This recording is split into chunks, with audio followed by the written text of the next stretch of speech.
ಓಂ ಸಾಯಿರಾಮ್. ಸದ್ಗುರು ಸಾಯಿಬಾಬಾರ ವಿಚಾರಗಳನ್ನು ಮತ್ತು ಸ್ವಲ್ಪ ತಿಳಿಯೋಣ.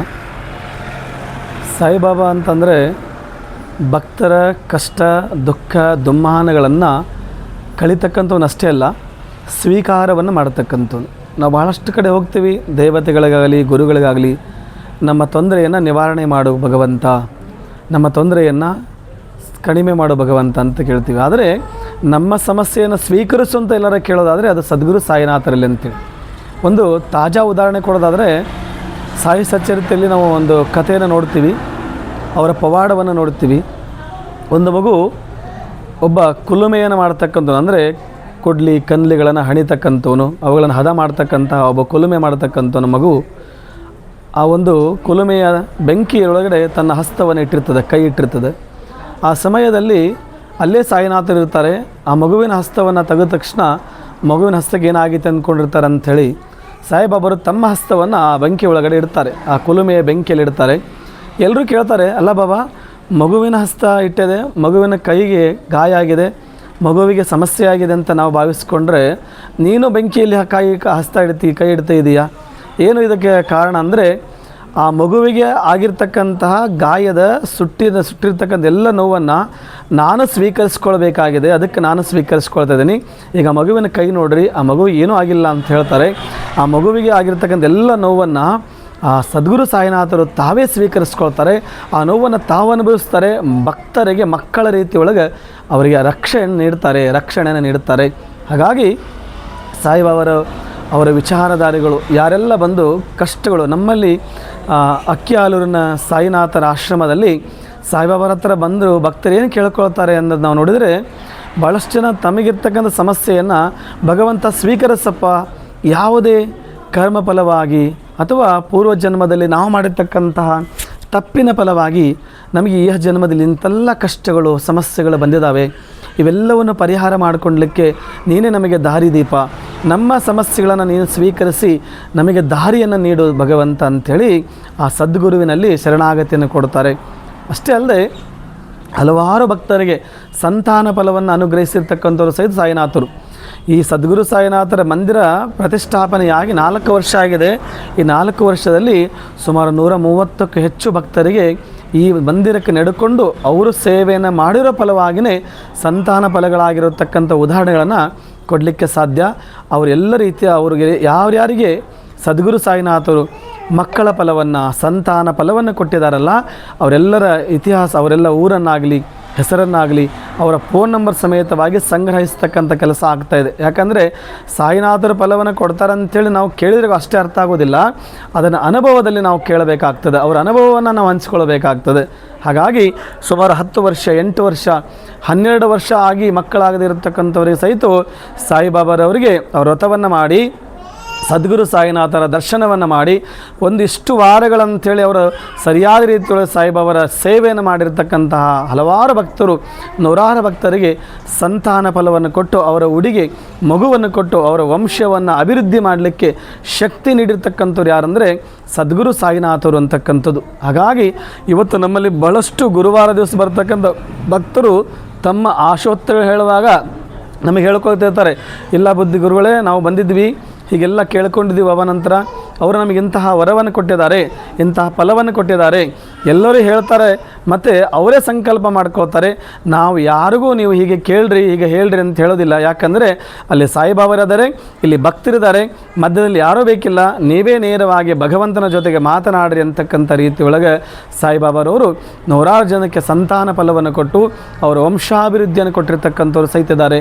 ಹಲವಾರು ಎಂತಹ ಕಷ್ಟಗಳು ಬಂದಾಗ, ಮೊನ್ನೆ ಒಂದು ಸಣ್ಣ ಉದಾಹರಣೆ ಕೊಡೋದಾದರೆ, ಈಗ ಕೆಲವು ಒಂದು 8-10 ದಿನದ ಹಿಂದೆ ಒಂದು ಮಗುವಿನ ಆರೋಗ್ಯದ ಬಹಳಷ್ಟು ತೊಂದರೆ ಆಗಿತ್ತು ಅಂಥೇಳಿ ಅವರು STM ಒಳಗೆ ಅಡ್ಮಿಟ್ ಮಾಡಿದ್ದೀವಿ, ಡಾಕ್ಟ್ರು ಬದುಕುವ ಒಂದು ಸಾಧ್ಯತೆ ಬಹಳ ಕಡಿಮೆ ಇದೆ ಅಂತೇಳಿ ಹೇಳಿ ಕಳಿಸಿದ್ರು. ಅಂತಹ ಒಂದು ಆ ಮಗುವಿನ ಪಾಲಕರು ನಮಗೆ ಫೋನ್ ಸಂಪರ್ಕವನ್ನು ಮಾಡಿದರು. ಗುರುಗಳೇ, ಹೀಗೆ ಹೇಳ್ತಾ ಇದ್ದಾರೆ ಡಾಕ್ಟ್ರು, ಏನು ಮಾಡೋದು ನಮಗೆ ತೋರಿಸ್ದಂಗೆ ಆಗಿದೆ, ಏನು ಮಾಡಬೇಕು ಅಂತ ತಿಳಿತಾ ಇಲ್ಲ, ನಮ್ಮ ಮಗುವನ್ನು ಎಲ್ಲಿ ಕೈ ತಪ್ಪಿಸ್ಕೊಂಡು ಹೋಗ್ತದೋ ಕಳ್ಕೊಳ್ತೇವೆ ಅನ್ನೋ ದುಃಖದಲ್ಲಿ ಬಹಳಷ್ಟು ಅಳ್ತಾ ಇದ್ದರು. ಅವ್ರಿಗೆ ಒಂದು ಮಾತು ಹೇಳಿದ್ವಿ, ಭಗವಂತ ಇದ್ದಾನೆ, ಸಾಯಿನಾಥರಿದ್ದಾರೆ, ಒಂದು ಸಾರಿ ನೀವು ಯಾರಾದರೂ ಒಬ್ಬರು ಬರೀ ಅವರ ದರ್ಶನವನ್ನು ಮಾಡಿಕೊಂಡು ಅವರ ಧ್ವನಿ ಅವರ ಪ್ರಸಾದವನ್ನು ಸ್ವೀಕರಿಸ್ಕೊಂಡು ಹೋಗಿ ಮಗುವಿಗೆ ಹಚ್ಚಿರಿ, ಆದಷ್ಟು ಬೇಗ ಮಗು ಆರೋಗ್ಯವಾಗ್ತದೆ ಅಂತ ಹೇಳಿದಾಗ ಅವರ ತಂದೆಯವರು ಅದೇ ಸಮಯದ ಒಂದು 2-3 ತಾಸಿನೊಳಗೆ ಹುಬ್ಬಳ್ಳಿಯಿಂದ ನೇರವಾಗಿ ಬಂದು ಭೇಟಿಯಾಗಿ ಅವರಿಗೆ ಬಾಬಾರ ಪ್ರಸಾದ ಧ್ವನಿ ಪ್ರಸಾದವನ್ನು ಕೊಟ್ಟು ಕಳಿಸಿದ್ವಿ. ಅವರು ಆ ಮಗು ಉಳಿಯೋದಿಲ್ಲ ಅಂತಕ್ಕಂಥ ಹೇಳಿರ್ತಕ್ಕಂಥ ಡಾಕ್ಟ್ರಿಗೆ ಆ ಮಗುವಿಗೆ ಹಚ್ಚಿದ ನಂತರದಲ್ಲಿ ಸುಮಾರು ಈಗ ನಿನ್ನೆ ಇಲ್ಲ ಮೊನ್ನೆ ಅಂದರೆ ಗುರುಪೂರ್ಣಿಮೆ ಹಿಂದಿನ ದಿವಸ ನನಗೆ ಫೋನ್ ಮಾಡಿದ್ರು ಅವ್ರ ಪಾಲಕರು, ಇಲ್ಲ ಗುರುಗಳೇ ನಮ್ಮ ಮಗಳನ್ನು ನಾವು ಡಿಸ್ಚಾರ್ಜ್ ಮಾಡ್ಕೊಂಡು ಮನೆಗೆ ಕರ್ಕೊಂಡು ಹೊಟ್ಟಿದ್ದೀವಿ ಅಂತೇಳಿ. ಮತ್ತು ಹೇಗಿದ್ದಾಳೆ ಈಗ ಅಂದ, ಇಲ್ಲ ಗುರುಗಳೇ ಸಂಪೂರ್ಣ ಆರಾಮಾಗಿದ್ದಾಳೆ, ಮತ್ತೆ ಒಂದು ಸಲ ಬರಲಿಕ್ಕೆ ಹೇಳಿದ್ದಾರೆ, ನಮಗೆ ಸಾಯಿಬಾಬರು ನಮ್ಮ ಮಗುವಿನ ಜನ್ಮವನ್ನು ಪ್ರಾಣವನ್ನು ಮರಳಿ ಕೊಟ್ಟರು ಅಂಥೇಳಿ ಖುಷಿಯಾಗಿ ಹೇಳ್ತಾ ಇದ್ದರು. ಆವಾಗ ಅದಕ್ಕಿಂತ ಸಂತೋಷ ಇನ್ನೇನು ಸಾಧ್ಯ ಅಂತಕ್ಕಂಥ, ಅಂದರೆ ಏನೆಲ್ಲ ಕಷ್ಟಗಳು ಸಹಿತ ಪರಿಹಾರ ಮಾಡಲಿಕ್ಕೆ ಸಾಧ್ಯ ಅನ್ನಲಿಕ್ಕೆ ಒಂದು ಸಣ್ಣ ಉದಾಹರಣೆಯಾಗಿ ನಾವು ಇದನ್ನು ಕೊಡಲಿಕ್ಕೆ ಸಾಧ್ಯ. ಹಾಗಾಗಿ ಅಂತಹ ವ್ಯಕ್ತಿಗಳ ಹೆಸರನ್ನು ಸಹಿತ ನಮೂದಿಸಿದ್ದೀವಿ. ಆ ಒಂದು ಪುಸ್ತಕ ಹತ್ತಿರ ಇಲ್ಲದೆ ಇರೋದ್ರಿಂದ ಈ ಹೆಸರನ್ನು ಬೇಕಾದ್ರೆ ಮುಂದಿನ ಇದರೊಳಗೆ ಅವ್ರ ಹೆಸರನ್ನು ಸಹಿತ ನಾವು ಹೇಳ್ತೀವಿ, ಅವ್ರನ್ನ ಕೇಳಿಕೊಂಡು ಅದನ್ನು ಮಾಹಿತಿಯನ್ನು ಸಹಿತ ಕೊಡ್ತೀವಿ ಅಂತಕ್ಕಂಥದ್ದು. ಒಟ್ಟಾರೆ ಇಷ್ಟೇ, ಭಕ್ತರು ಒಂದು ಸಾರಿ ಸದ್ಗುರು ಸಾಯಿನಾಥರನ್ನು ನಂಬಿದರು ಅಂದರೆ ಯಾವುದೇ ಕಾರಣದಲ್ಲಿ ಅವ್ರನ್ನ ಕೈ ಬಿಡೋದಿಲ್ಲ ಅಂತಕ್ಕಂಥ ವಿಚಾರವನ್ನು ನಾವು ತಿಳ್ಕೊಳ್ಲಿಕ್ಕೆ ಸಾಧ್ಯ. ಅಂತಹ ಸದ್ಗುರು ಸಾಯಿನಾಥರ ಆಶ್ರಮವನ್ನು ಅಕ್ಕಿ ಆಲೂರಿನೊಳಗೆ ನಿರ್ಮಾಣ ಮಾಡಿ ಸುಮಾರು 4 ವರ್ಷ ಆಯಿತು. 4 ವರ್ಷದಿಂದ ಪ್ರತಿ ಗುರುವಾರನೂ ಸಹಿತ ಇಲ್ಲಿ ಅನ್ನಪ್ರಸಾದ ಸೇವೆ ನಡೀತದೆ. ಭಕ್ತರ ಸಹಾಯ ಯಾರಿಗೇನೆಲ್ಲ ಆಗ್ತದೆ, ಯಾರಿಗೇನೆಲ್ಲ ಫಲ ಸಿಗ್ತದೆ, ಯಾರಿಗೇನೆಲ್ಲ ಅವರ ದುಃಖ ದುಮ್ಮಾನಗಳು ಪರಿಹಾರ ಆಗ್ತವೆ, ಅವರೇ ಅಕ್ಕಿ ಕೊಡ್ತಾರೆ, ಅವರೇ ಎಲ್ಲ ವಸ್ತುಗಳನ್ನು ಕೊಡಿಸಿ ಪ್ರತಿ ಗುರುವಾರನೂ ದಾಸೋಹ ಸೇವೆಯನ್ನು ಮಾಡ್ತಕ್ಕಂಥ ಕೆಲಸವನ್ನು ಭಕ್ತರು ಮಾಡ್ತಾ ಇದ್ದಾರೆ. ಅದು ಭಕ್ತರು ಭಗವಂತನಿಗೆ ಕೊಡ್ತಕ್ಕಂಥ ಉಡುಗೊರೆ. ಯಾಕಂದರೆ ಅನ್ನದಾನ ಆಯಿತು ಅಂದರೆ ಅದು ಭಗವಂತ ಖುಷಿ ಆಗ್ತಾನೆ. ಅನ್ನದಾನ ಆಯಿತು ಅಂದರೆ ಅಲ್ಲಿ ಸದ್ಗುರು ಸಾಯಿನಾಥರು ಸಂತುಷ್ಟರಾಗ್ತಾರೆ. ಯಾಕಂದರೆ ಸಾಯಿಬಾಬರು ಹಸಿದವರಿಗೆ ಅನ್ನವನ್ನು ಕೊಡ್ತಕ್ಕಂಥವ್ರು. ಹಾಗಾಗಿ ಇಲ್ಲಿ ಬಹಳಷ್ಟು ಹಳ್ಳಿಯಿಂದ ಭಕ್ತರು ಬರ್ತಾರೆ. ಕೇವಲ ನಮ್ಮ ಪಟ್ಟಣದವರು ಅಷ್ಟೇ ಅಂತಿಲ್ಲ, ಸುಮಾರು 50-60 ಹಳ್ಳಿಯಿಂದ ಸುಮಾರು 50-60 ಕಿಲೋಮೀಟರ್ಗಳಿಂದ ಭಕ್ತರು ಬಂದು ದರ್ಶನವನ್ನು ಮಾಡ್ತಾರೆ. ಅವರು ಮಧ್ಯಾಹ್ನದ ಆರತಿಯನ್ನು ಪಾಲ್ಗೊಂಡು ಆ ಭಜನೆಯನ್ನು ಮಾಡಿ ಆರತಿಯನ್ನು ಪೂಜೆಯನ್ನು ಮುಗಿಸ್ಕೊಂಡು ಹೋಗುವಾಗ ಉಪವಾಸ ಮನೆಗೆ ಹೋಗಿ ಮುಟ್ಟತಕ್ಕಂಥದ್ದು 3-4 ಗಂಟೆಗಳಾಗಬಹುದು ಅಂತಕ್ಕಂಥ ಒಂದು ಕೊರಗಿನಿಂದ ಏನು ವಿಚಾರ ಮಾಡಿಕೊಂಡ್ವಿ ಅಂತಂದರೆ, ಇಲ್ಲ ಸಾಯಿನಾಥರ ಆಶ್ರಮದಲ್ಲೇ ಪ್ರಸಾದ ವ್ಯವಸ್ಥೆ ಆದರೆ ಭಕ್ತರು ಖುಷಿಯಾಗಿ ಮನೆಗೆ ಹೋಗ್ಬೋದು ವಿಚಾರವನ್ನು ಮಾಡಿಕೊಂಡು ಪ್ರಸಾದ ವ್ಯವಸ್ಥೆಯನ್ನು ಪ್ರಾರಂಭ ಮಾಡಿದ್ವಿ. ನಮ್ಮ ಒಟುಗಳೇ ಆ ಪ್ರಸಾದವನ್ನು ತಯಾರು ಮಾಡ್ತಾರೆ, ಒಟುಗಳೇ ಪ್ರಸಾದ ನೀಡ್ತಾರೆ. ವಿಶೇಷವಾಗಿ ಇಲ್ಲಿ ಆ ಒಟುಗಳಿಂದ ವಿಶೇಷವಾಗಿ ಎಲ್ಲ ಭಕ್ತರಿಗೆ ಪ್ರಸಾದ ವಿತರಣೆ ಆಗ್ತಕ್ಕಂತಹ ಕೆಲಸ ಆಗ್ತದೆ. ಜೊತೆಗೆ ಅನ್ನದಾನ ಅಂತಕ್ಕಂಥ ವಿಚಾರ ಬಂದಾಗ ಇನ್ನೊಂದು ಮಾತು ಹೇಳಬೇಕು ಅನ್ನಿಸ್ತದೆ ನನಗೆ. ಯಾಕೆ ಏನಂದರೆ, ಬಹಳ ಭಕ್ತರು ಇಲ್ಲೇ ಬಂದು ಮಾಡೋದಷ್ಟೇ ಅಲ್ಲದೆ ಮನೆಯೊಳಗೆ ಡಬ್ಬಿ ಗಂಟ್ಲಿ ಪುಳಿಯೋಗರೆ ಆಗಿರ್ಬೋದು, ಸಿಹಿ ಪ್ರಸಾದ ಆಗಿರ್ಬೋದು, ಎಲ್ಲವನ್ನು ತಯಾರು ಮಾಡಿಕೊಂಡು ಬಂದು ಬಾಬಾರಿಗೆ ಪ್ರಸಾದವನ್ನು ಮಾಡಿಸಿ ಭಕ್ತರಿಗೆ ವಿತರಣೆ ಮಾಡತಕ್ಕಂಥದ್ದು ಸಹಿತ ನಾವು ಪ್ರತಿ ಗುರುವಾರನೂ ಅಂತಹ 10 ಭಕ್ತರನ್ನು ನೋಡ್ತಕ್ಕಂಥದ್ದು. ಒಟ್ಟಾರೆ ಇಷ್ಟೇ, ಎಲ್ಲ ರೀತಿಯಿಂದ ನಾವು ಭಕ್ತರಿಗೆ ವಿಚಾರ ತಿಳಿಸೋದಾದರೆ ಸದ್ಗುರು ಸಾಯಿನಾಥರನ್ನು ಒಂದು ಸಲ ತಾವು ನಂಬಿದ್ರಿ ಅಂದರೆ ಎಲ್ಲೂ ಸಹಿತ ನಿಮ್ಮನ್ನು ಅರ್ಧದಲ್ಲಿ ಕೈ ಬಿಡತಕ್ಕಂಥ ವಿಚಾರಗಳಿಲ್ಲ. ಯಾವುದೇ ಸಮಯದಲ್ಲೂ ಸಹಿತ ಒಂದು ಸಾರಿ ಬಾಬಾ ಅಂತ ಕರೆದು ಸಾಕು, ನಿಮ್ಮ ಜೊತೆಗೆ ಬಂದು ನಿಲ್ತಕ್ಕಂತಹ ಶಕ್ತಿ ಸದ್ಗುರು ಸಾಯಿನಾಥರದಲ್ಲಿದೆ. ಅಂತಹ ಶಕ್ತಿನೇ ಇವತ್ತಿಲ್ಲಿ ಭಕ್ತಿ ಮತ್ತು ಶಕ್ತಿಯ ಸಂಗಮವಾಗಿ ಈ ಕ್ಷೇತ್ರ ಇಷ್ಟೊಂದು ಬೆಳಿಲಿಕ್ಕೆ, ಇಷ್ಟೊಂದು ಭಕ್ತರಿಗೆ ಉದ್ಧಾರವನ್ನು ಮಾಡಲಿಕ್ಕೆ, ಸಾಯಿನಾಥರು ಇಲ್ಲಿ ಬಂದು ನೆಲೆಸಲಿಕ್ಕೆ ದಿನಂಪ್ರತಿ ಆಗ್ತಕ್ಕಂಥ ಪೂಜೆಗಳೇ, ಇಲ್ಲಿ ಆಗ್ತಕ್ಕಂತಹ ಶಾಸ್ತ್ರ ಕಾರ್ಯಗಳೇ ಅವೇ ಸಾಕ್ಷಿ ಅಂತಕ್ಕಂಥದ್ದು. ಅದಕ್ಕೆ ಹೇಳ್ತಾರೆ ಅರ್ಚಕಸ್ಯ ಪ್ರಭಾವೇನ ಶಿಲಾಭವತಿ ಶಂಕರ ಅಂತ ಹೇಳ್ತಾರೆ. ಅಂದರೆ ಅಲ್ಲಿ ಆಗ್ತಕ್ಕಂತಹ ಪೂಜಾ ಕೈಂಕರ್ಯಗಳಾಗಿರ್ಬೋದು, ಸ್ವಚ್ಛತೆಗಳಾಗಿರ್ಬೋದು, ಅನ್ನದಾನಗಳಾಗಿರ್ಬೋದು, ಇವೆಲ್ಲವೂ ಎಲ್ಲಿ ನಡೀತವೆ ಆ ಕ್ಷೇತ್ರ ಅತಿ ವೇಗವಾಗಿ ಭಕ್ತರಿಗೆ ಸಂಕಷ್ಟವನ್ನು ಪರಿಹಾರವನ್ನು ಮಾಡತಕ್ಕಂತಹ ಕ್ಷೇತ್ರವಾಗ್ತದೆ.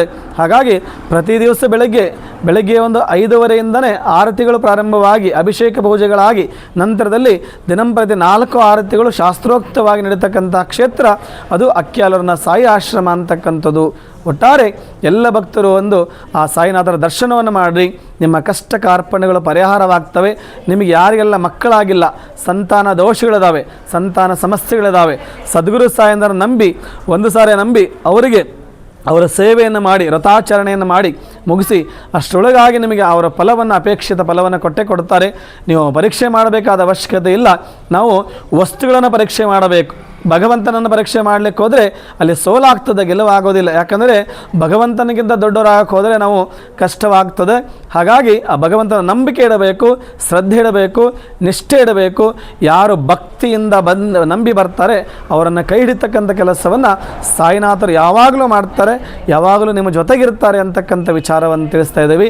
ಸದ್ಗುರು ಸಾಯಿನಾಥರು ಸದಾವಕಾಲ ಭಕ್ತರುದ್ಧಾರವೇ ಅವರ ಕರ್ತವ್ಯವಾಗಿರೋದ್ರಿಂದ ಭಕ್ತರ ರಕ್ಷಣೆ ಮಾಡ್ತಕ್ಕಂತಹ ಕಾರ್ಯವನ್ನು ಮಾಡ್ತಾರೆ.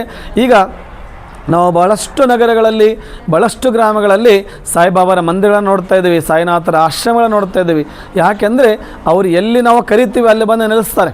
ಅವರಿಗೆ ಬಹಳ ಸರಳವಾಗಿ ನೆಲೆಯನ್ನು ಊರ್ತಕ್ಕಂಥವ್ರು ಅಂದರೆ ಸಾಯಿನಾಥರು.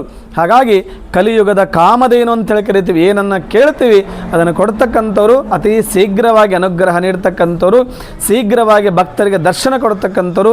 ಈ ಕಲಿಯುಗದೊಳಗೆ ಭಾಳಷ್ಟು ನಾವು ಗುರುಗಳಲ್ಲಿ, ದೇವರಲ್ಲಿ ಹೋಗ್ತೀವಿ, ಅದರ ದರ್ಶನ ಸಿಗಬೇಕು ನಮಗೆ ನೇರವಾಗಿ ಅಂದರೆ ಸಾಯಿನಾಥರಲ್ಲಿ ಹೋದಾಗ ಅವರು ನಿಮಗೆ ಭಾಳಷ್ಟು ಸ್ವಪ್ನದಲ್ಲೂ ದರ್ಶನವನ್ನು ಕೊಡ್ತಾರೆ, ನಿಮ್ಮ ಎಲ್ಲ ಸಮಸ್ಯೆಗೂ ಪರಿಹಾರವನ್ನು ಕೊಡ್ತಾರೆ.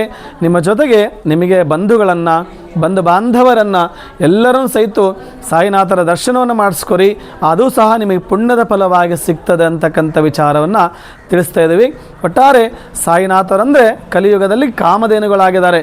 ಇಲ್ಲಿ ದುಷ್ಟರ ಹಾವಳಿ, ಅಲ್ಲಿ ಕೆಟ್ಟ ಹಾವಳಿಗಳು. ಅದಕ್ಕೆ ಹೇಳ್ತಾರೆ ಧರ್ಮ ಒಂದು ಕಾಲಲ್ಲಿದ್ದರೆ ಮೂರು ಕಾಲ ಅಧರ್ಮ ಇರತಕ್ಕಂಥದ್ದು.